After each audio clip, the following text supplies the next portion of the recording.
So, yes, we're joined by our closing speaker, Scott Tibbetts. During testing at the very end, just before launch, our motor had failed and the cover didn't open. Our schedule's slipping, and we want to come out and take a look at this motor. We're sending it back to you. And a week later, I drove into the parking lot at 7:30 in the morning, and there was about 8 white rental cars from NASA centers all over the United States. And they'd come to see what was inside this motor. The motor was about this big. And we were a small company, and they walked into the front, and there was a huge sign that said, "Fun is our most important value." And our technicians have full sleeve tats and gauge earrings, and they don't look like anything NASA ever seen, and they realized they found the smoking gun. So everybody hunkered down, and they were all looking in, and Scott unscrewed the screws, and he set that down, and he reached out to take off the cover. But before I can show you what's inside, I've got to go back 10 years and tell you how we got here. And a little bit about my background. I started off as a chemical engineer, went to Jackson Hole. I was a ski bum. Then went to Colorado. It was me and him in a little building with a garage, and we were making devices for water heaters for homes. And the key to that was a little device. This is made out of hardware store parts. It's a copper tube. It's filled with wax, not too different than candle wax.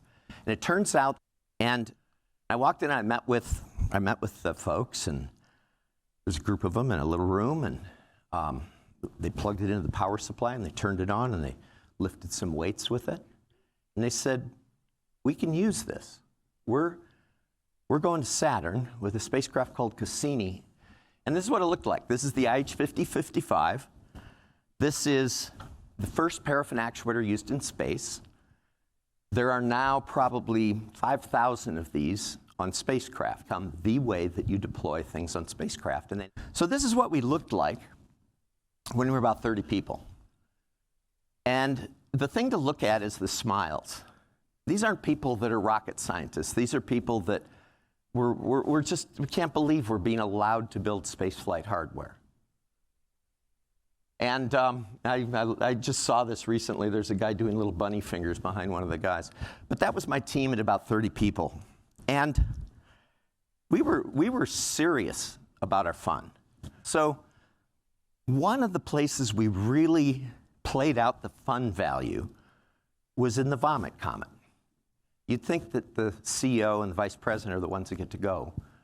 But what we did was, whoever wanted to go on the Vomit Comet, we had 5 seats, only 2 of which we had to have there. So anybody could put their name in a hat, and whether you're in the front desk or the vice president, and you'd have a chance to go on the Vomit Comet.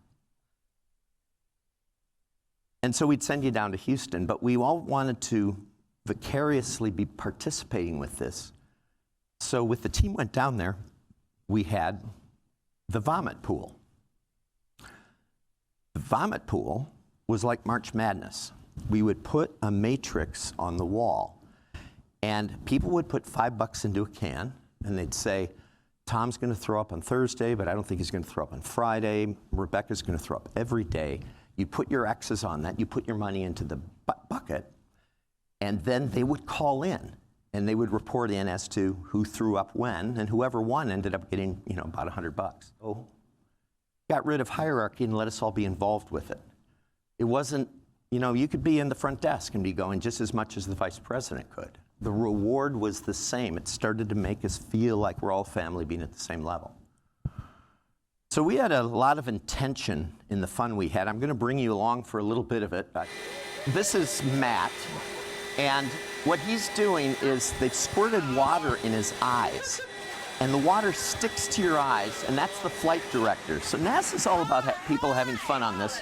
Here's Matt doing what's called a Superman, which is an amazing experience to go from the back to the front of a plane.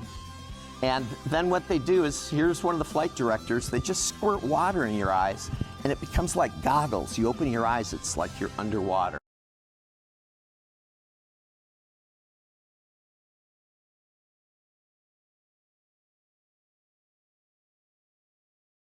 And that led to us building this motor with wax that had failed. And What was inside this was a result of an experiment in values that hadn't been pushed into companies that were space companies before. And Scott Christensen leaned down and he took the screws off. He reaches in, and there's a little smuck as it comes off. And all the customers are looking at this, and I'm looking in too. Because any shaving or anything in here, anything, would have meant they would have thought this was the smoking gun. And it was gorgeous. It was like a Swiss watch inside. In that instant, everything changed for us. It was a flip of a card, and instead of us winding down, we became kind of rock stars for making hardware that size. And things took off. Everybody started coming to us because all our stuff had to work. And we all huddled in there, and we were getting feed from CNN. And I was there with my 11-year-old son. And here's what it looks like coming into Mars. It's a rendering, of course. So we're sitting there while this is happening. It's called the 6 Minutes of Hell by NASA, because all you have to do is drop it when it's close to the ground. And this way you don't have rockets contaminating the soil and screwing up what you're trying to find. So we're on the edge of our chairs for this. And then it goes dead. The feed stops. And we're sitting there thinking, this is our stuff. It didn't work. The antenna didn't deploy. And about 10 minutes passes. It's just this, horrible sort of feeling. And then the beat came that everything was unfolding. And all these things happened. And every one of them were the motors that we had made. This thing unfolding like origami. And the solar panels opening and it rising up. And I didn't want the night to end. And so I went into my study, and 11 o'clock at night, I click to open up the NASA website. And there was the very first picture back from Mars. Then I noticed something. This little smudge right here. And it was our logo. And this is the best piece of product placement ever. And I went in the next day to the company, and I said, I showed this picture. I said, do you guys know our logo's on the surface of Mars? And this guy in the back raises his hand, Kyle Hickey, says, I do. I said, what do you mean, Kyle? What do you mean? I said, oh yeah. About 2 years ago, I was designing this thing. I had to put the logo somewhere. So I looked up on the NASA website to see where the first picture was going to be taken. And I just put it there as kind of a gift to you guys. But there's a key thing here. He was giving back to the company.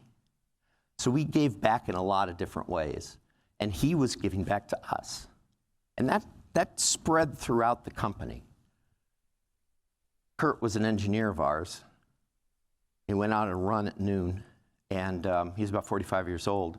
And his wife called me at 1 in the morning, another call, and said Kurt never got home from work. And 9 the next morning, Carla brought her kids to our company for safekeeping. And I sat with them in the conference room, and I got the call at 9:30 that Kurt had been found at the top of a trail in Boulder. He'd had a heart attack, and he died.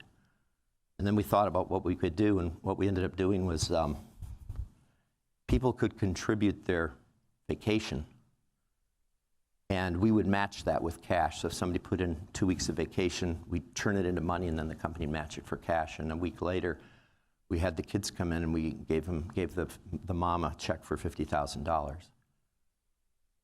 And then we called up one of our customers and said, hey, Kurt was working on this program called RadarSat. Could we have the family put something up into space for him? And they got to say something to their dad in heaven and do it for real. And boy, does that bring you together as a family, dealing with grief in the right way.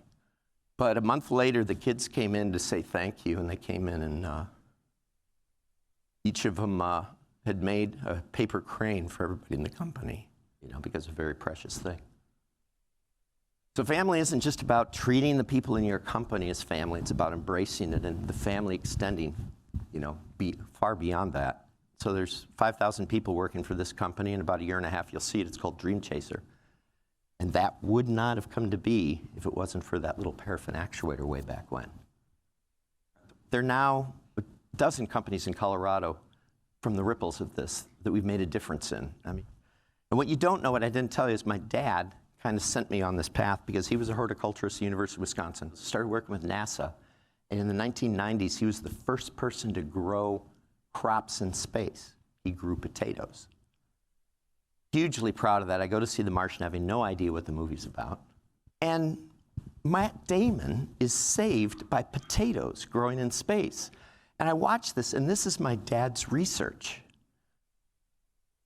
And do you remember he unburied a rover and used the motor?